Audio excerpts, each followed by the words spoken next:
Halo, Assalamualaikum warahmatullahi wabarakatuh. Kami RH Media Informasi.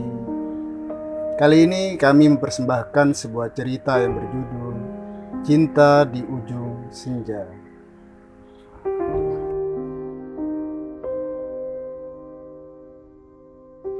Entah harus bagaimana Donna mengutarakan perasaannya. Saat itu, dia marah sejadi-jadinya. Papahnya terlalu memaksakan dia untuk melakukan semua itu. Ini hidupku, Pak. Ini masa depanku. Aku tak ingin menjalani kehidupan aku dengan orang yang tidak aku kenal dan aku cintai, ucap Donna. Papanya tak bergeming.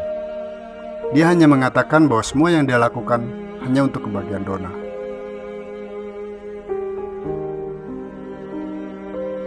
Sore itu papanya mengenalkan Donna pada pria yang kelak menjadi suaminya.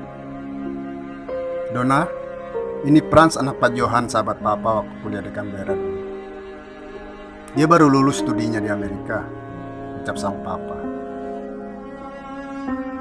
Mereka pun berjabat tangan, saling mengenalkan diri satu dengan lain. Sosok Frans terlihat gagah dan pintar, namun sedikit pendiam. Donna merespon biasa saja perkenalannya di sore itu. Justru dia terlihat asik memperhatikan papanya dengan Pak Johan yang mengobrol tentang masa lalunya di Canberra. Donna tidak mencintai Frans. Dia sangat membenci suaminya. Hal itu tergambar jelas saat mereka berumah tangga. Mereka menikah hanya karena dorongan keluarga. Papanya telah memaksanya untuk menikah dengan Frans, karena menurutnya Frans adalah sosok laki-laki yang baik dari segi agama, karir, serta kepribadian. Donna merasa papanya telah merampas kebahagiaan, dan takdir pun sangat tidak adil kepadanya. Dan akhirnya, dia tumpahkan semua kekesalan ini pada Frans. Dia telah mendapatkan hidupku, maka dia harus membahagiakan aku, pikir Donna. Akhirnya Donna menjadikan Frans sebagai pelampiasan dendamnya atas pernikahan itu. Frans memang tak banyak bicara. Dia selalu tersenyum kecil tiap kali Donna protes atau memarahi. Mungkin karena dia memahami perasaan Donna terhadapnya, sehingga dia selalu mengalah dan menerima semua perlakuan itu. Frans tak pernah mengeluh. Bahkan dia tetap saja menuruti segala kebutuhan dan keinginan Donna. Donna seringkali memarahi Frans untuk hal-hal yang sebenarnya sepele.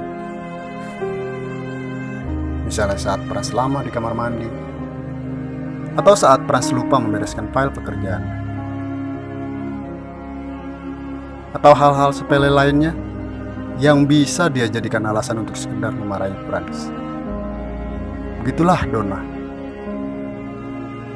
Bahkan suatu waktu, Donna pernah membentak Frans saat dia sedang menyelesaikan sisa pekerjaan kantornya di rumah. "Apa masih kurang waktumu di kantor?" Begitu bentak Donna. Seiring berjalannya waktu, 8 tahun sudah kebersamaan mereka. Sekarang mereka sudah memiliki 2 orang anak. Meski begitu, perangai dan sifat kasar Donna pada Frans tak berubah. Rasa bencinya tidak juga padam.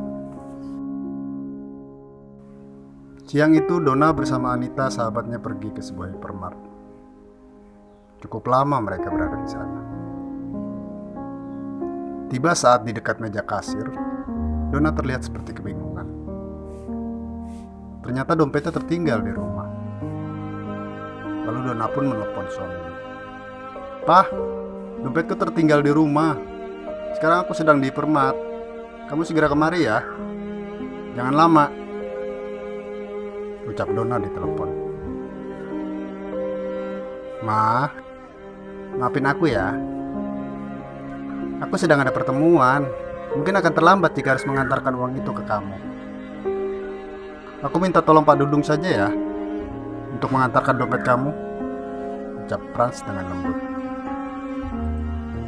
Mendengar jawaban itu membuat Donna sangat murka pada Frans.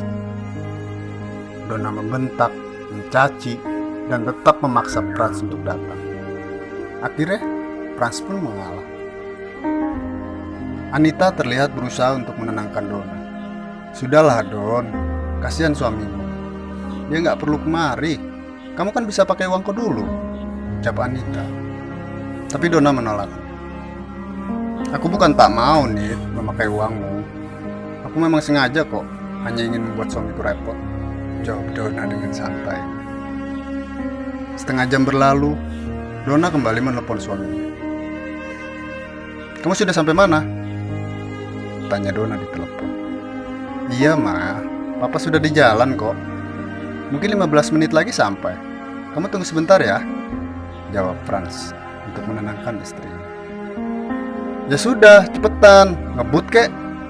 Aku bete tahu kalau nunggu kelamaan, saut Donna dengan nada ketus.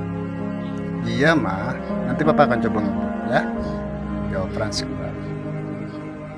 Sudah setengah jam berlalu dari 15 menit yang dijanjikan. Ternyata Franz tak juga datang. Donna terlihat semakin kesal, dan kekesalan itu semakin memuncak ketika berkali-kali dia menelpon justru telepon Franz mati. Tak lama berlalu, terdengar telepon Donna berbunyi. Kring, kring. Tanpa melihat lagi, Donna langsung menumpahkan semua kekesalan di telepon. Dan ternyata itu bukan telepon dari suaminya. Telepon itu dari kepolisian yang mengabarkan bahwa suaminya mengalami kecelakaan dan saat ini sudah berada di rumah sakit. Wajah Donna terlihat pucat setelah menerima kabar itu. Ia lalu bergegas menuju ke rumah sakit. Setibanya di sana, dokter menjelaskan bahwa penyebab kritis suaminya bukan karena kecelakaan, melainkan karena serangan jantung. Rupanya di perjalanan itu dia terkena serangan jantung, hingga kendaraannya melaju kencang tanpa terkendali dan menabrak separator jalan.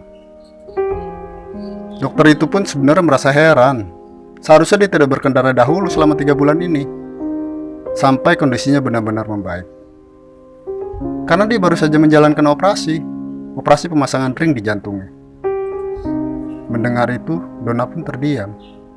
Pikirannya terus mengaitkan peristiwa itu dengan perilaku suaminya selama ini. Rupanya selama ini dia bukan sedang mengurus pekerjaannya, pikir Donna dalam renungan. Donna teringat bahwa 3 minggu yang lalu Franz izin ke dia untuk kunjungan ke Belanda selama 5 hari. Rupanya dia tidak ke sana, tapi dia menjalani operasi jantungnya yang selama 5 tahun ini dia derita. Kemudian seorang perawat datang, membuyarkan lamunan si Donna. Maaf dok, pasien atas nama Bapak Franz kondisinya sedang kritis. Mereka pun bersama-sama langsung bergegas ke ruang perawatan. Tak lama berserang, akhirnya Franz pun meninggal dunia. Pagi itu, banyak sekali para sahabat dan keluarga yang hadir, menghadiri pemakaman Franz. Hampir semua yang mengenali Franz dengan baik menangis pada saat itu. Donna terlihat sedih, dadanya pun pasti sesak ketika melihat kedua anaknya histeris menangisi kepergian papanya yang biasanya memanjakan mereka. Tapi Donna tetaplah Donna. Dia tidak menangis sedikit pun. Dia tetap terlihat tegar untuk tetap berdiri angkuh bersama rasa dendamnya terhadap Franz. Hingga akhirnya acara pemakaman sore itu pun selesai. Beberapa hari setelah pemakaman, Donna kedatangan notaris yang mengurusi masalah dokumen dan warisan-warisan peninggalan Franz. Selesai mengurus semua dokumen tersebut, lalu notaris itu memberikan sebuah surat wasiat dari Franz kepada Donna. Donna pun bergegas ke kamarnya untuk membaca surat tersebut. Istriku, mohon maaf jika selama ini aku tidak bisa membahagiakan kamu. Maafkan pula aku jika selama ini aku kurang bisa memanjakan kamu. Sekarang aku harus pergi, meninggalkanmu bersama anak-anak kita untuk selamanya. Aku selalu berharap dan berdoa semoga kalian tetap sehat dan baik-baik saja. Istriku, Hari ini kuberi engkau kebebasan untuk melakukan apapun sekehendakmu, apapun yang kau inginkan. Karena aku tahu bahwa engkau merasa aku telah merampas kehidupanmu selama ini. Karena itu lakukanlah hal-hal yang baik di sisa waktu yang telah banyak kamu buang selama kamu hidup bersamaku. Aku juga turut mendoakanmu, semoga kelak kamu bisa mendapat suami yang jauh lebih baik dari aku. Kutitipkan anak-anak kita kepadamu. Ajari mereka agar bisa mencintai seseorang sebaik dirimu. Aku mohon pamit. Frans. Seusai membaca surat itu, air mata Donna pun tumpah tak tertahan. Air mata yang selama ini tertahan oleh dendam dan emosi itu tumpah tak terbendung. Donna terlihat merinding ketika ia mengingat saat-saat indah bersama Frans suami. Kenangan itu semua tiba-tiba terlintas dalam lamunan sore yang membuat sendi-sendinya menunggu. Donna pun akhirnya menangis jadi-jadi. Mengapa tiba-tiba dia menginginkan kehadiranmu? Mengapa tiba-tiba dia begitu merindukan senyum kecil suami? "Pak, maafkan Mama," ucap Donna dalam sesalan. Setelah membaca tulisan itu, sepertinya Donna baru menyadari bahwa Frans telah berhasil mencuri hatinya dari ketulusan mencintai Donna. Dan Donna pun telah membuang semua kebahagiaan itu. Kini yang tersisa, dia terjebak rasa cintanya pada Frans. Namun semuanya itu hanya meninggalkan sebuah penyesalan yang tak pernah berhenti. Kini Donna justru mencintai Frans di saat suaminya itu telah pergi untuk selama-lamanya. Mengapa rasa cinta ini harus hadir di ujung senja? Sesal Donna. Terima kasih. Assalamualaikum warahmatullahi wabarakatuh.